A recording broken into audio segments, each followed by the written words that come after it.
Marty n'imagine pas une seconde les conséquences de son acte.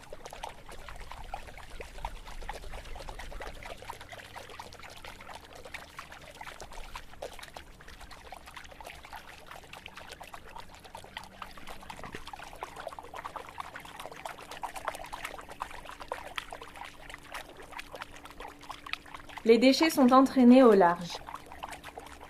En effet, les mers et océans de la planète ne sont pas figés.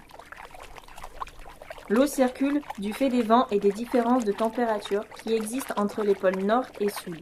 Tous ces courants forment des sortes de boucles à l'échelle de la planète, mais pour autant, ils ne sont pas indépendants les uns des autres, et les déchets qui se retrouvent dans l'eau peuvent être entraînés d'un courant à l'autre.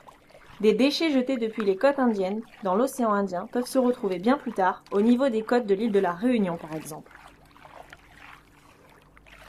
Entre 1950 et 2015, la production mondiale annuelle totale de matière plastique a augmenté, de 1,5 million de tonnes à 299 millions de tonnes. Il faut une seconde pour fabriquer un sac plastique. On s'en sert en moyenne 20 minutes, mais il faut plus d'un siècle pour qu'il soit dégradé dans la nature. Entre 4 et 12 millions de tonnes de plastique sont ainsi rejetées dans l'océan par an. Cette pollution marine entraîne des effets nuisibles sur les écosystèmes marins.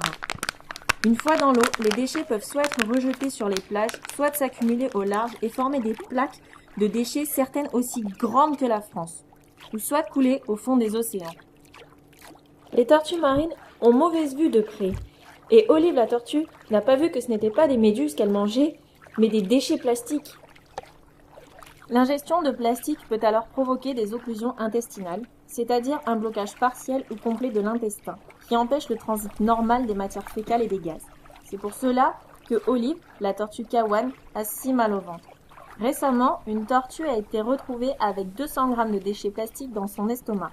Si l'on fait un petit calcul, cela représente l'équivalent de 40 sacs plastiques dans son estomac.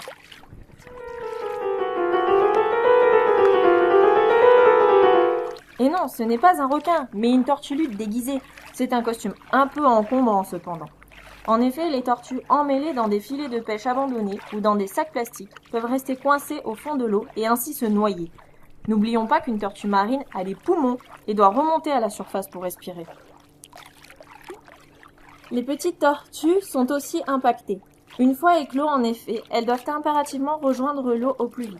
Mais avec les déchets sur les plages, leur course est bien ralentie. Et ce n'est pas fini.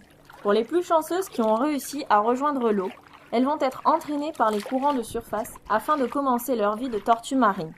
Or, ces mêmes courants qu'elles suivent s'avèrent être ceux qui entraînent aussi les déchets au large. Ainsi, les déchets s'enroulent autour des tortues et les empêchent de nager et de se nourrir correctement.